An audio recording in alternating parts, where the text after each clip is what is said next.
You weren't hungry. You already ate, but somehow you still reached for something sweet. Not because your body needed it, but because something else did. Maybe every second felt restless. Maybe your mouth just needed something to do. Maybe silence felt uncomfortable, so you chewed.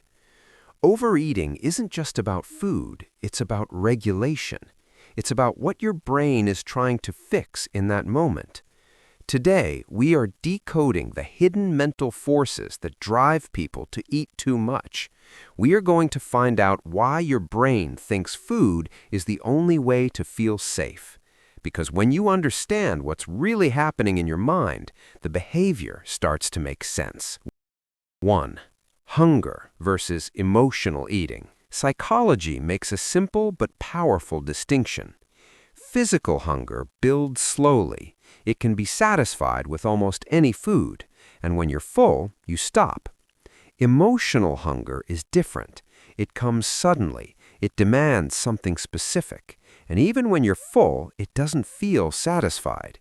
That's because emotional eating isn't about fuel. It's about feelings, comfort, distraction, numbing, reward.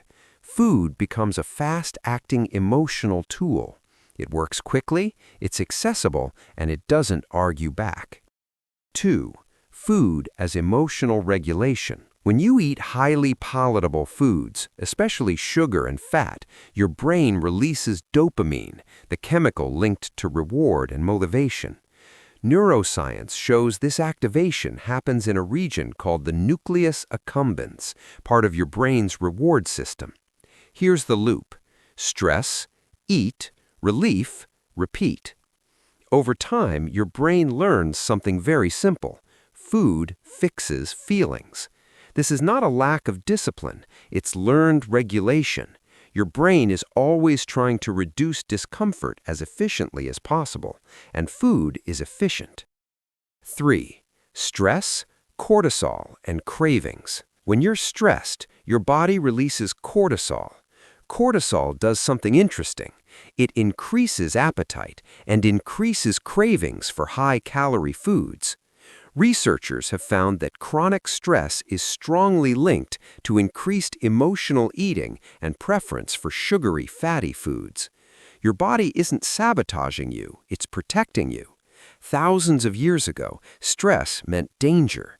Danger meant you might need energy. So your body learned stress equals store energy. The problem, your brain is wired for survival, but you live in an unlimited snack world. 4. Boredom and the need for stimulation. Sometimes it's not sadness, it's emptiness.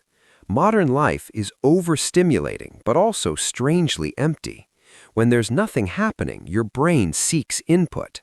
Eating provides texture, flavor, movement, dopamine, something to do. Studies on boredom show it increases impulsive behavior, including mindless eating.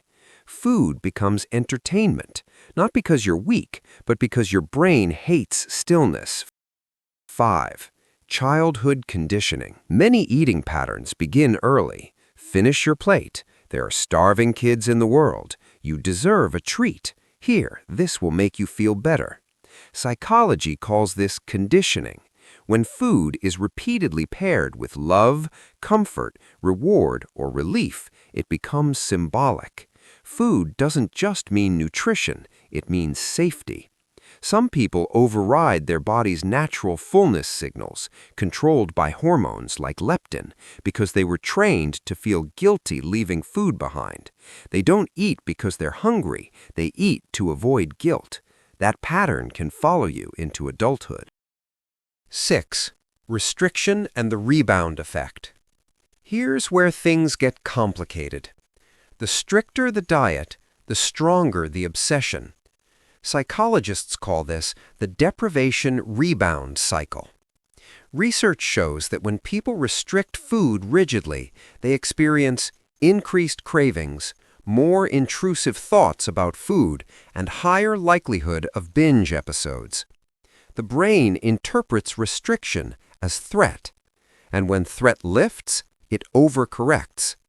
The more you say, "I can't have this," the louder your brain says, "We need this." 7. The shame cycle. Overeating often triggers guilt, and guilt triggers stress, and stress triggers cravings. So the cycle becomes overeat, shame, stress, overeat again. Studies on self-criticism show that shame increases cortisol levels, the same stress hormone that drives cravings. The very thing people use to motivate themselves, self-judgment, actually strengthens the behavior. You can't shame your nervous system into calm. 8. Identity and self-worth. At some point, behavior can become identity. I have no self-control. I'm just bad with food. This is who I am. When behavior becomes identity, change feels impossible. But psychology is clear. Behavior is learned, and what is learned can be unlearned. You are not your coping mechanism. 9. When it's more than habit. For some people, overeating connects to deeper emotional pain, trauma, neglect, loneliness, depression, chronic anxiety. Food can become a companion, a distraction, a numbing agent. This doesn't mean weakness, it means coping, and coping mechanisms develop for a reason. 10. The dopamine hijack and the cheap high. Highly processed foods stimulate dopamine in ways similar to addictive substances, not identical, but similar in pathway activation. If your life feels low reward, stressful job, little excitement, emotional isolation, your brain searches for the fastest available source of pleasure, and food is cheap, accessible, reliable. You aren't hungry for food, you're hungry for dopamine. 11. The armor for a trauma response. For some people, weight gain can unconsciously feel protective. Psychologists have observed that some survivors of abuse associate physical size with safety. The subconscious mind may interpret increased weight as less visible, less desirable, less vulnerable. In those cases, the body becomes armor. The fat is not the enemy. To the subconscious mind, it's the shield. You need to understand that overeating is not a character flaw. It is not a lack of discipline. It is a highly intelligent, albeit destructive, coping mechanism. Your brain is just trying to keep you safe in a modern, stressful world.